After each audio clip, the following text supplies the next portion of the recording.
Hello, it's the 14th of November. Welcome along to Renew Every Morning. I'm Paul Anderson-Walsh. Well, we are thinking about 1 Corinthians 13 as it relates to the kind of architecture of love. And this is the third particular element we're going to look at today. We'll look at third, 3 and 4.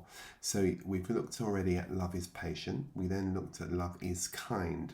But now we're going to think about something it's not, it doesn't do. And that's this lovely statement here. Agapē cannot envy. Now, if you listened yesterday or you watched yesterday, you'll remember that we talked about the 7 deadly sins, and the opposite of kindness is envy, which of course is why it's impossible for love God to envy. And again, when we're thinking about this series, I just need you to be able to hear me talking about what God's saying to you. God is patient with you. Not being patient is patient with you. God is kind toward you. And now love is not envious of you. Okay, that's an interesting thing to say. As we established yesterday, envy is the opposite of kindness. So it follows absolutely seamlessly. If Agapē is kind, it cannot envy. James puts it like this in James chapter 3. Doth a spring pour forth from the same opening, both fresh and salt water? That doesn't make sense. So if God is one thing, he can't also at the same time be its opposite. I can't do that. So according to the 7 deadly sins that we looked at yesterday, envy is this desire, if you like, for the traits, for the status, for the abilities, for the circumstances, for the situation, if you like, of other people. And as such, Agapē, which is always self for others, it's always me for you. It's not what have you got that I want, it's what have I got that you could use. It can only ever be me for your benefit. It can't possibly be the other way around. See, Agapē, if you like, is exactly that. It's a fixed other lover. And envy, importantly, is the absolute signature of the self-life. There's no escaping that. Envy is the desire to take from others, while Agapē is this compulsion, this instinct to give to others. And that you see, those two things just could not be more different, could they? Envy demands what's yours is mine. Agapē declares what's mine is yours. It's just a totally different idea. Agapē gives all that it has to us for free. And all of us, have we not, felt the sting from time at some stage in our lives of, if you like, we felt envy's sting, right? And while some of us even bear its scars, maybe physical and emotional scars, the thing is that those wounds, I think they run very deeply, and they run really deeply when the sting in the tail is the sting in the tail of love. There'll be very few of us that haven't been victims of envy or jealousy. Even fewer still that have not been envious or jealous, right? We've all understood that. If patience, though, is giving other people the permission to fail, not being envious is giving other people the permission to succeed. And even if that means that we get left behind, that's okay. Gore Vidal's sad but cynical but very truthful comment was this: whenever a friend of mine succeeds, a little something inside of me dies. Is uncomfortably close to the truth. What is envy? Well, fundamentally, it's a kind of feeling of displeasure that's produced by witnessing or hearing of the advantage or the prosperity of other people. And if you let it take root, envy quickly and easily becomes jealousy. Jealousy is kind of distinct from envy in that jealousy doesn't simply feel displeasure, but goes on to give birth to indignation, which happens then is it then wants to deprive the victim of its jealousy of that which is it's envious of. So this becomes very, very tricky. Now, in contrast, Agapē is never jealous of you. Listen to what I'm about to say. It's jealous for you. Agapē loves people and uses things. It doesn't use people and love things. Proverbs 14 verse 30. A tranquil heart gives life to the flesh, but envy makes the bones rot. Now just take that for a moment. Agapē cannot envy. And again, you might want to just take a minute to just say, how does that feel then? To know that God is not jealous of you, but he's jealous for you. And that you'll never, ever, ever need to be jealous ever again. Because part of his being jealous for you is that he's jealous on your behalf. You can just let that go. Now, if love cannot envy, it also cannot boast. And we kind of just need to do the linkage here. And the reason why Agapē cannot boast ought to be obvious, right? Because Agapē is other-centered, and boasting is fundamentally self-glorification. Boasting lies at the heart of eros, because it says, look at me, look how good I am. The boastful, like the envious, cannot help but interpret things that happen to them and to others from a very narrow perspective of what it means to them. However, Agapē is for others. We've laboured this point, and I hope you've heard it. Agapē is always a turning away from self. It's not self-deprecation. It's an appreciation of others. Not a putting down of self, but a lifting up of others. Not boasting, which is counterintuitive, since the opposite of boasting is humility. Not humiliation, a lowering of yourself, but humility. Agapē stoops, because Agapē is me for others. And it's this desire to listen. And it enables us to concentrate on being interested rather than trying to be interesting.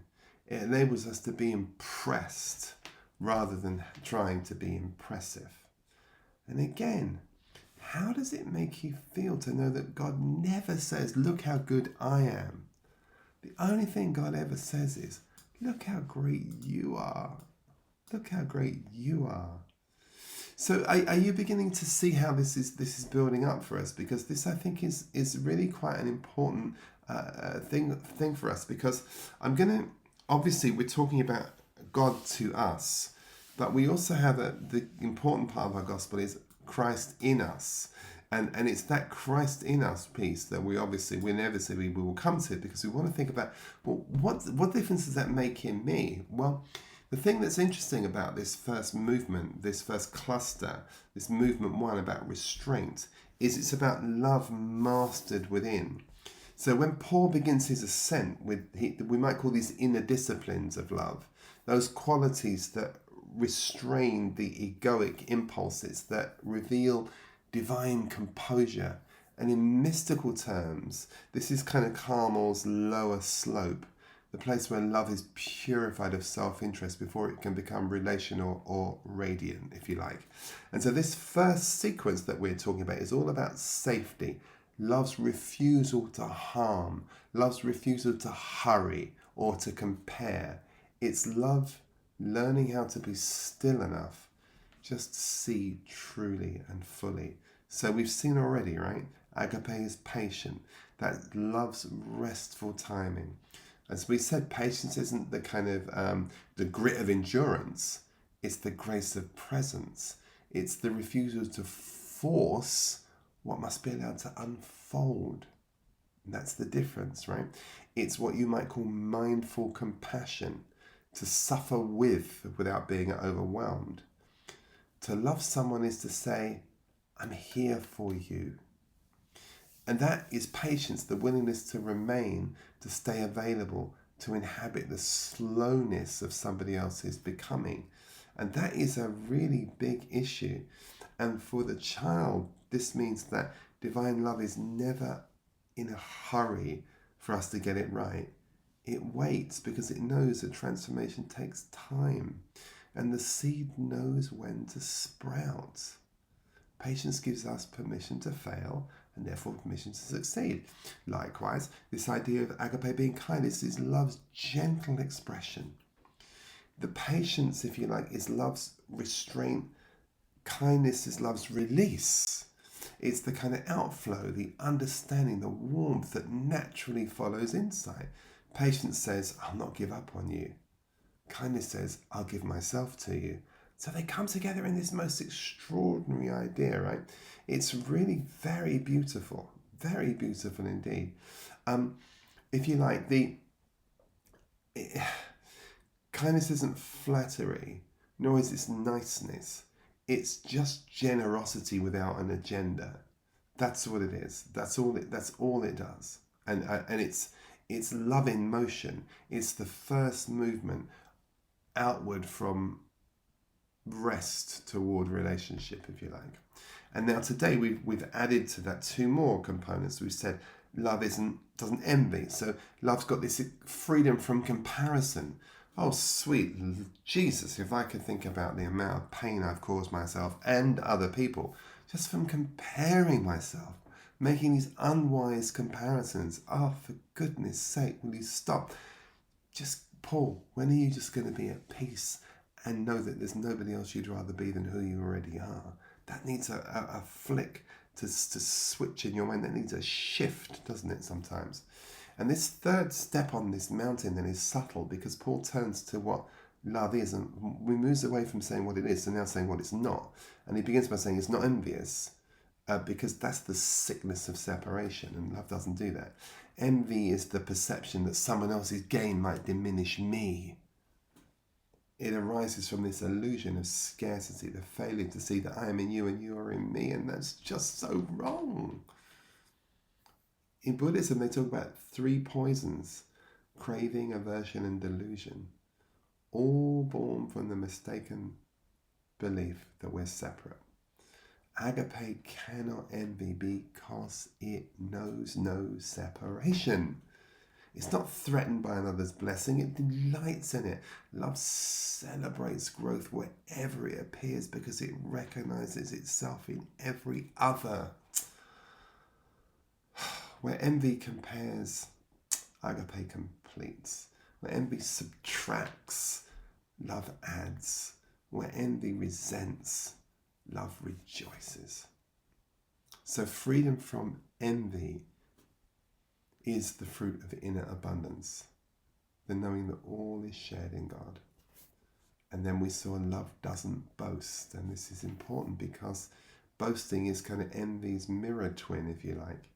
If envy covets what others have, boast parades what it has in order to prove its worth. But both are desperate forms of insecurity. Both arise from just not knowing the Father's voice. It's so sad. The ego's compulsion to be seen, to be praised, to be validated. It's so noisy. But in spiritual maturity, love is no longer interested in a self-display because it no longer believes in self-deficiency. And that's the great liberating truth. It doesn't perform to be seen, it simply is. It doesn't need to announce itself. It reveals itself by presence. Pride makes us artificial, Thomas Merton said, and humility makes us real. So boasting is kind of artificial love. It uses words to create an impression, but Agapē uses silence to create connection.